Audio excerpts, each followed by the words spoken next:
नेकपा एमालेको 11औं राष्ट्रिय महाधिवेशनको यो दृश्य हामी यहाँहरूलाई देखाइराखेका छौँ।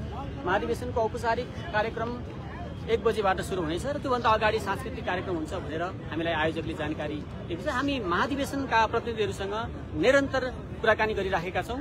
हामी यहाँ दृश्यमा पनि यहाँलाई देखाइराखेका छौँ। सहभागीहरू आउने क्रम जारी छ।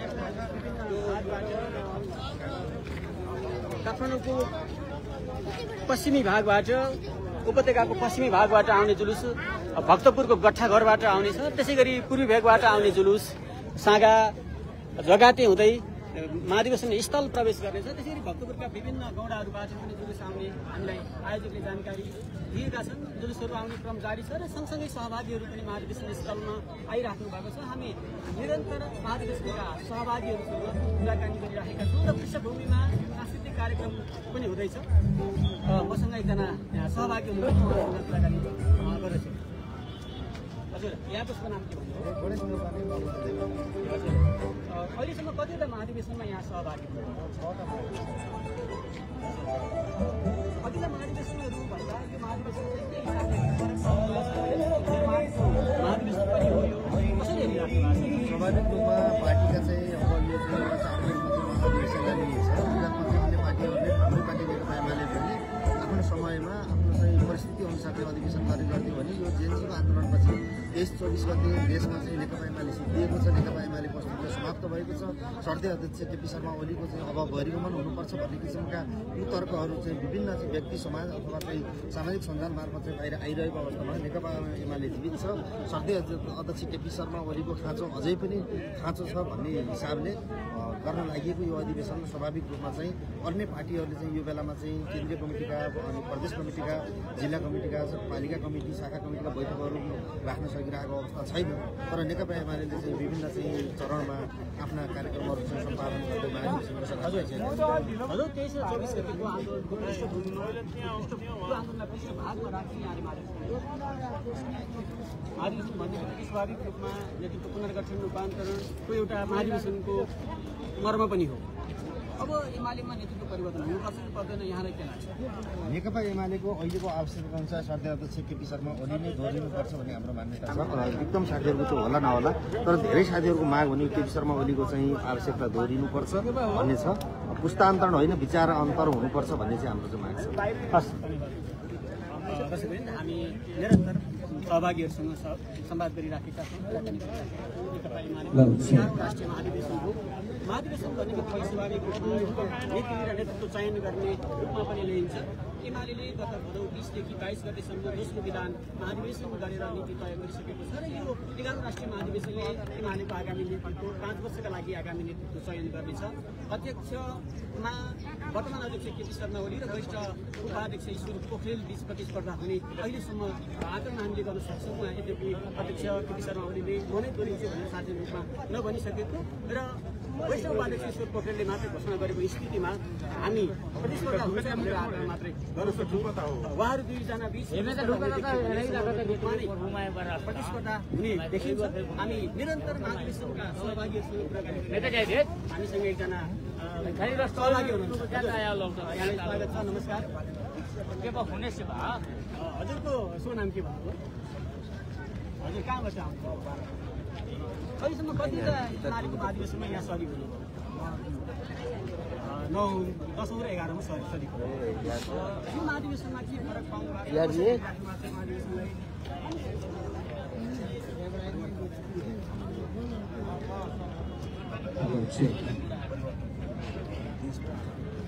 भनेको एमालेको नेतृत्व परिवर्तन हुनुपर्छ भन्ने? हजुर, को परिवर्तन हुनुपर्छ, को अध्यक्ष बन्नुपर्छ जस्तो लाग्छ?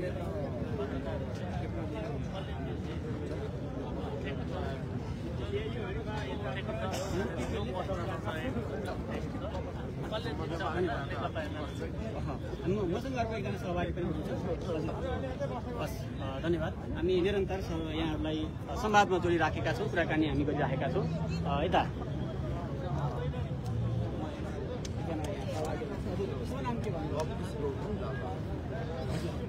कतिवटा महाधिवेशनमा सरिक हुनुभयो अहिलेसम्म नेकपा एमालेको?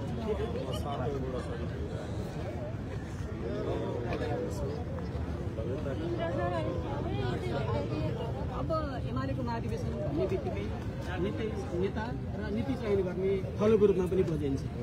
सार्वभौम प्रतिनिधिहरूले आफू हिँड्ने बाटो तय गर्छ, अग्र पनि तय गर्छ महाधिवेशन मार्फत। यहाँलाई के लाग्छ, अब एमालेको अध्यक्ष हुनुपर्छ, कसरी नेतृत्व हस्तान्तरण हुनुपर्छ, अथवा अहिलेकै नेतृत्वबाट पार्टी आन्दोलन ठिकठाक अगाडि बढ्छ? हामीले फलानु नेतृत्व आउनुपर्छ भन्ने कुरा मेरो बुझाइ छ। हामीलाई लाग्छ यो देशको सार्वभौम सत्ता देशलाई गतिमा लान, विकासको मापदण्डमा लानको लागि नेकपा एमाले मात्र एउटा बलियो शक्ति हो। त्यसर्थ हाम्रा नेताहरू श्रद्धेय उम्मेदवारी दर्ता नहुन्जेल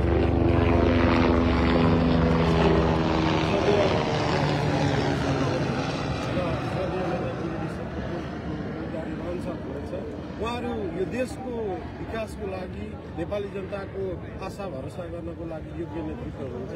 उहाँहरू जो आए पनि देश बनिने गरी जनताले चाहेको नेतृत्व आउनको लागि हामी जो आए पनि हामी कार्यकर्ताको लागि छौँ। 23 र 24 गतिको आन्दोलन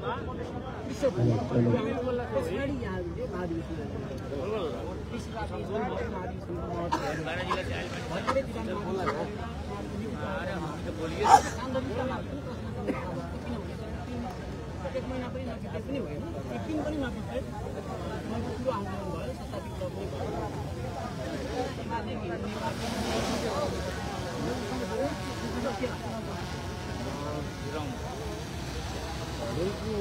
आन्दोलनबाट जुन आन्दोलनबाट सवालहरू नेकपा एमाले पनि उठाएका विषयहरू, त्यसकारण आम युवाहरूले उठाएका विषयहरूलाई सम्बोधन गर्दै केही परिवर्तित भएर पार्टी अगाडि बढ्नुपर्ने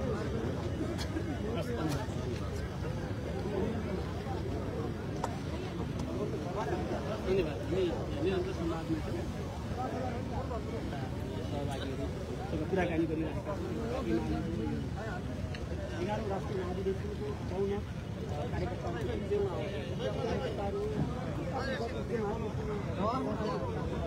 हामी निरन्तर संवादमा जोडिराखेका छौँ। नेकपा एमालेको 11औं राष्ट्रिय महाधिवेशनको केही बेरमा नै हुँदैछ। अब यहाँ स्वयंसेवक दस्ता यहाँ मैले देखिरहेको छ, विदित हामी उहाँहरूसँग पनि संवाद गर्छौँ।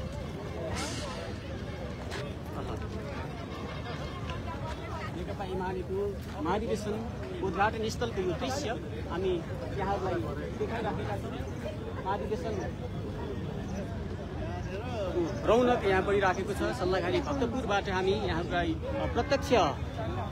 प्रत्यक्ष संवादमा जोडिराखेका छौँ। नेकपा एमालेको 11औं राष्ट्रिय महाधिवेशन रौनक भक्तपुर सल्लाहखालीमा देख्न सकिन्छ। कार्यकर्ताहरू उत्सुकतापूर्वक महाधिवेशनमा सरिक भइराख्नु भएको छ।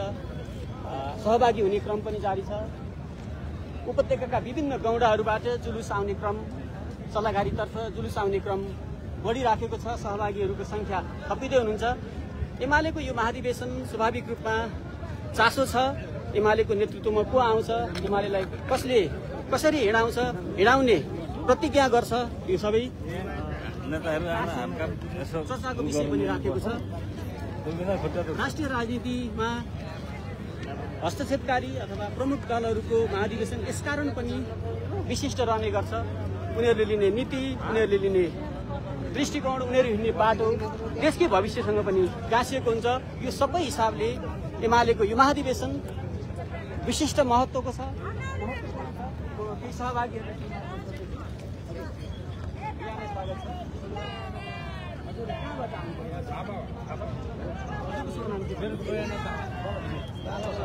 भदौ 23 र 24 गतेको आन्दोलन महाधिवेशन आयोजना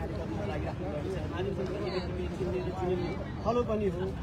आगामी 5 वर्षका लागि पार्टीको नीति तय गर्ने र नेतृत्व तय गर्ने महत्त्वपूर्ण फलो पनि हो।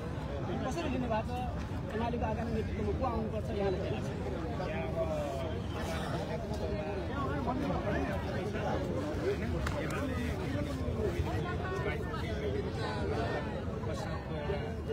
एमाले देशको एउटा हामी एउटा सबै कुरा उहाँहरू बोकेर आएको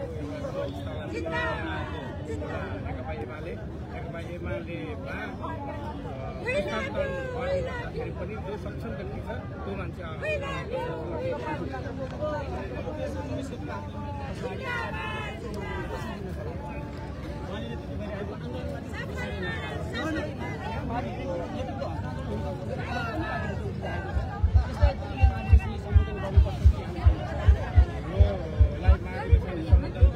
राख्दाखेरि पनि किनिएर जो प्रतिनिधि आउनुभएको छ उहाँहरूमाथि भर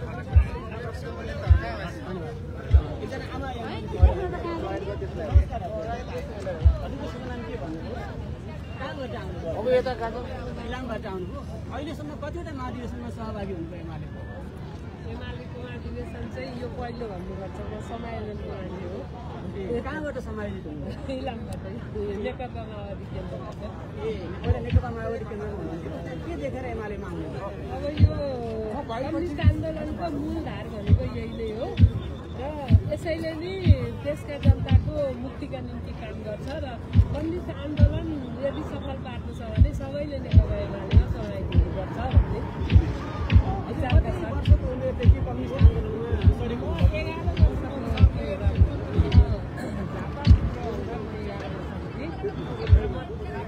म जन्मेकै नानीबाट र त्यहीबाट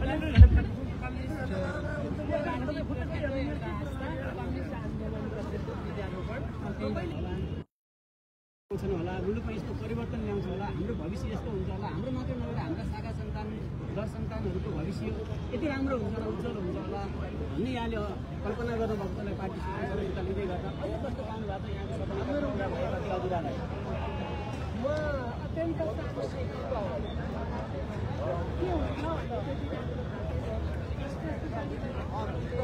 ती स्कुलिङहरू लिँदै गएँ ती स्कुलिङहरू सायद मैले लेखा स्कुलिङसँग आज धेरै मैले फरक देख्छु हुन त समयानुकूल सबै चिज परिवर्तन हुन्छ अब भौतिकवादीहरूले पनि साह्रै हामीले चाहिँ सिद्धान्तका मात्रै कुरा गऱ्यौँ भने पनि जडसूत्रवादी हुन्छ होला व्यवहारका मात्रै कुरा गर्ने व्यवहारवादी हुन्छ होला सायद व्यवहार र विचारलाई जोडेर जाँदा एउटा गन्तव्यमा पुगिन्छ होला यही आशा हो धेरै सुधार गर्नुपर्ने चिज छन् आन्तरिक सुधार गर्नुपर्ने चिजहरू छन् ती गर्दै जानुपर्छ मैले देखिरहेको छु नातिनी बोकेर हाम्रो यहाँ आमसभामा उद्घाटन स्थलमा आउनु भएको छ यहाँको नातिनी पुस्ताले अस्ति भर्खरै आन्दोलन गरेर यहाँहरूकै नेतृत्वलाई विस्थापित गरेको छ हजुर सबै परिस्थितिलाई यो महाधिवेशनले सम्बोधन गर्नुपर्छ होला त्यो नातिनी पुस्ताको मर्म र भावनालाई पनि यहाँले सम्बोधन गर्नुपर्छ यो विस्थापित गरेको छ भन्ने कुरासँग म सहमत छैन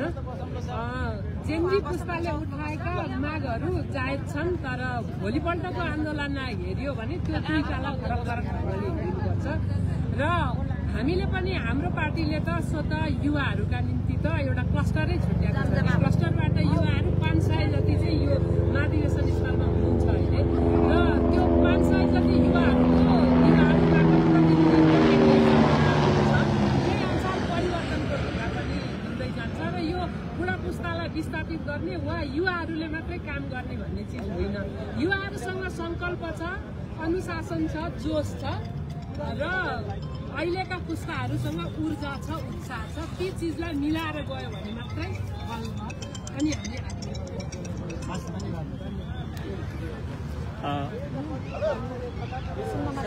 सहभागी हुनुहुन्छ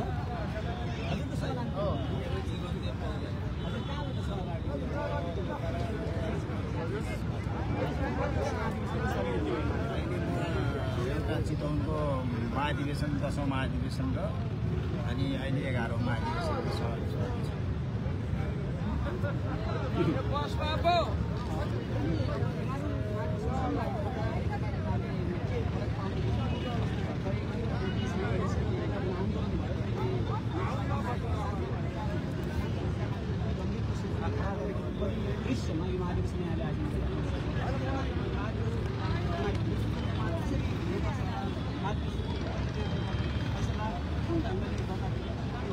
दाइ चल्यो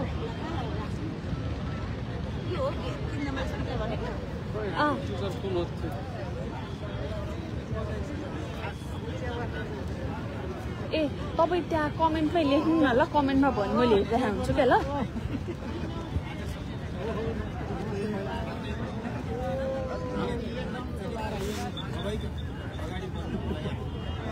सबै सहभागीहरू एकमत छौँ। हामी निरन्तर सहभागीहरूसँग एमालेको महाधिवेशन अब केही बेरमा नै उद्घाटन हुँदैछ। अध्यक्ष केपी शर्मा ओलीले उद्घाटन गर्नु नयाँ नीति र नेतृत्व चयन गर्नेछ। एमालेका लागि आगामी 5 वर्षका लागि नीति चयन गर्नेछ र त्यसै गरी नेतृत्व पनि चयन गर्नेछ। यद्यपि गत भदौ 20 देखि 22 गतेसम्म ललितपुरको गोदावरीमा चलेको दोस्रो राष्ट्रिय विधान महाधिवेशनले एमालेको नीति तय गरिसकेको छ र यसबारेमा यो महाधिवेशनमा धेरै छलफल नहुने भनेर नेताहरूले जानकारी दिइरहनु भएको छ। यहाँ हामी महाधिवेशनका धेरै सहभागीहरूसँग बढीभन्दा बढी सहभागीहरूलाई यो हाम्रो संवादमा जोड्ने हामी प्रयत्न गरिराखेका छौँ। यहाँ केही सहभागीहरू यहाँ बसिराख्नु भएको छ।